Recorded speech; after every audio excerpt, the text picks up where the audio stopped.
Ricky Rose, the time has come. Meech on. February 13th, get your tickets right now. It's going down. We know Florida gonna be there. Miami gonna be there. The legend himself gonna be in the building, making history. Meech, who else coming? The whole nation. Detroit, St. Louis, California, everybody. Atlanta, Georgia, ATL, stand up. Woo. We gonna make history. Get your tickets right. 50, who own your masters? Who own your masters? I buy your masters. You better shut up. I will buy your masters. This one has the entire hip-hop community talking. Word on the street is that Big Meech, the real legend behind BMF, the Black Mafia family, has finally snapped at Rick Ross after discovering Ross cut him off completely. Yeah, the same Rick Ross who built half his whole boss persona straight off Meech's legacy. Now Meech is calling him out for being fake, and fans are saying it was long overdue. For years, Ross pushed the BMF aura to elevate his career. The luxury lifestyle, the street authority, the big boss, energy, all of it was inspired by Meech and everything he stood for. But now that Meech is locked up and can't speak for himself, Ross has been moving like the connection never existed. And trust me, Meech's people definitely noticed. Let's rewind. When Rick Ross dropped Blowin' Money Fast, BMF, back in 2010, the track became a nationwide anthem. Clubs, cars, block parties, everybody played it. Ross used Meech's name like a stamp of approval, shouting, "I think I'm Big Meech, Larry Hoover." Those words helped Ross look like the ultimate street general. Fans believed he and Meech were actually close, especially since Meech's brother, Southwest T, showed Ross love in interviews back then. But now, more than 10 years later, the vibe has completely changed. Reports say Meech's camp feels Ross took their name, rode it to fame, and never gave anything back in return. I want to do a BMF film because you've been entertained by a lackluster, small budget series. Now it's time to do a big budget film. Which director? Shout out to my homie F. Gary Gray, Antoine Foucault, what's up? Tarantino. It's a lot of legends. This is gonna be big. I can feel it. I'm just talking. Recently, letters and messages rumored to be coming from the inside hinted that Meech was officially done with Ross. He supposedly said Ross used my life like a mixtape and forgot the real ones behind it. If that statement is real, it's a heavy one. Imagine watching someone build a whole empire off your image while you're locked in a cell, powerless to respond. That's exactly the frustration Meech is sitting with. Like Ross took the crown, ran with it, and never showed respect again. Ross, as usual, stayed quiet. That's his trademark move. Whenever drama surfaces, he either posts pictures of luxury or acts like nothing happened.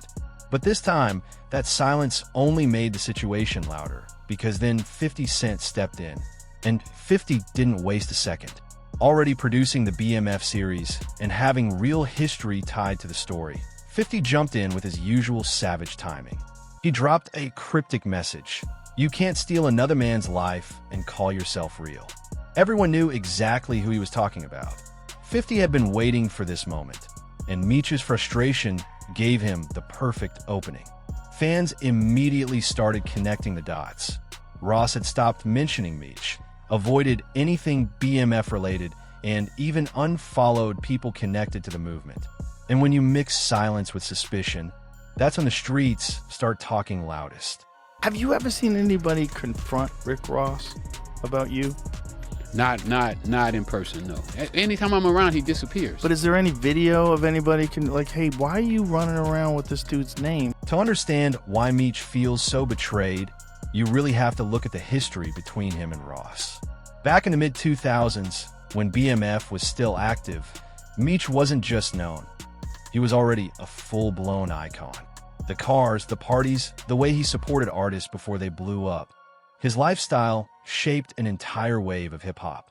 And Rick Ross was one of the first rappers to turn that energy into a whole brand. The boss persona Ross built came straight out of Meech's blueprint.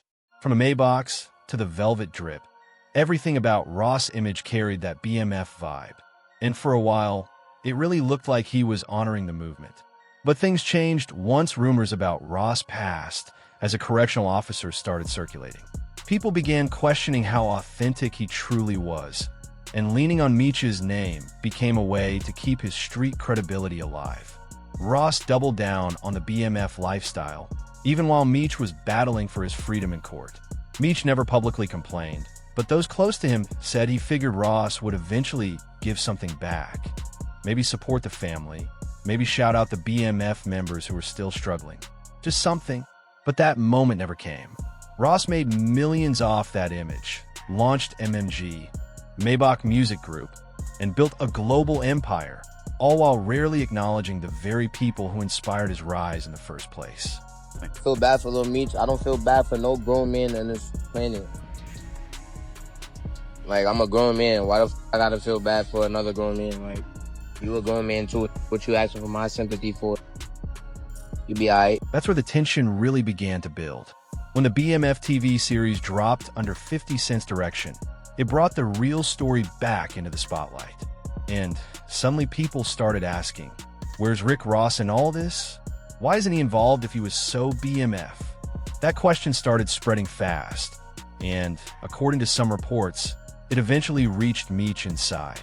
Not long after, rumors of his frustration began circulating.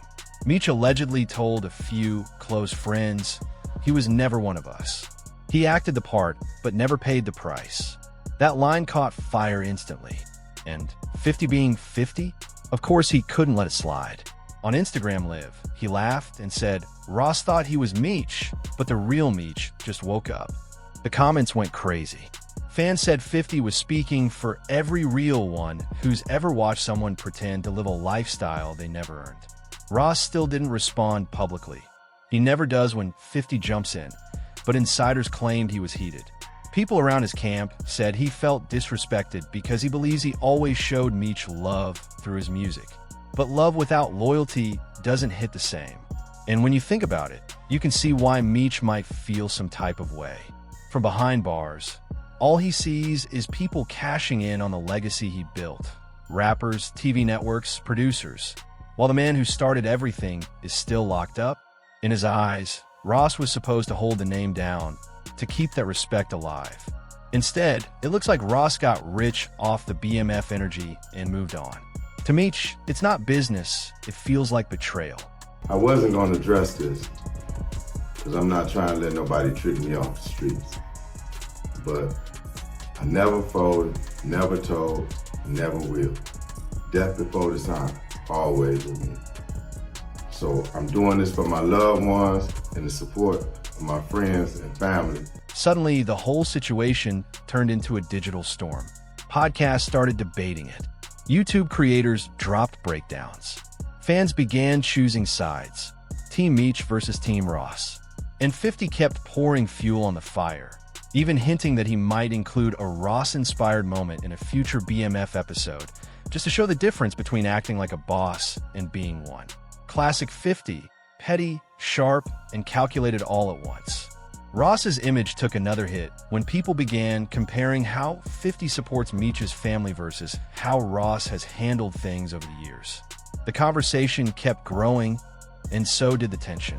50 stays connected with Meech's son, Lil Meech, the one who plays his father on the show, and he constantly pushes him, promotes him, and shows real support. Meanwhile, Ross is nowhere in the picture. No calls, no posts, no public acknowledgement. Fans started calling it disrespectful, especially since a big part of Ross's rise came from using Meech's name and the BMF aura. You could feel the energy shifting. People began realizing 50 might have been right the whole time. In hip-hop, perception is everything, and right now, Ross looks boxed in. He can't clap back at 50 because 50 controls the narrative. He can't deny the things Meech is rumored to have said either. Those words hold real street weight. And if Ross stays silent, it only makes the public more suspicious.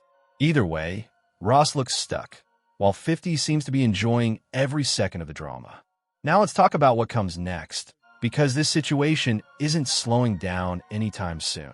The tension between Big Meech, Rick Ross, and 50 Cent has turned into a full-on cultural moment. Fans are demanding Ross respond directly. No mansion pictures, no motivational captions, just real words. They want him to show respect, clear the air, or at least acknowledge where things might have gone wrong. But knowing Ross, he'll probably try to let it blow over, hoping time will lower the noise. The problem? 50 isn't letting anything go. He recently said in an interview, "Everybody wants to be real until it's time to be real." Meech was the blueprint. Ross just copied it. That line spread everywhere. Even major outlets picked it up, adding even more pressure on Ross to say something. The thing about 50 is, once he targets someone, he doesn't stop. He's a master at turning beef into branding. And right now, Ross's silence is making him look weak in the eyes of many fans. People are saying, how can you call yourself the biggest boss if the real boss just checked you? Meanwhile, Meech's message, whatever he's reportedly sending out, keeps echoing. People close to him say he's focused, spiritual, and not trying to start chaos. He just wants the truth to be respected. That's why his words hit so hard. This isn't about clout. It's about honor. In a world full of fake power, Meech is reminding everyone what real respect looks like. And that's why fans are backing him. They can tell this isn't a publicity stunt. It's personal. Ross is now standing at a crossroads. If he apologizes, it looks like an admission. If he ignores everything, it looks like he's hiding.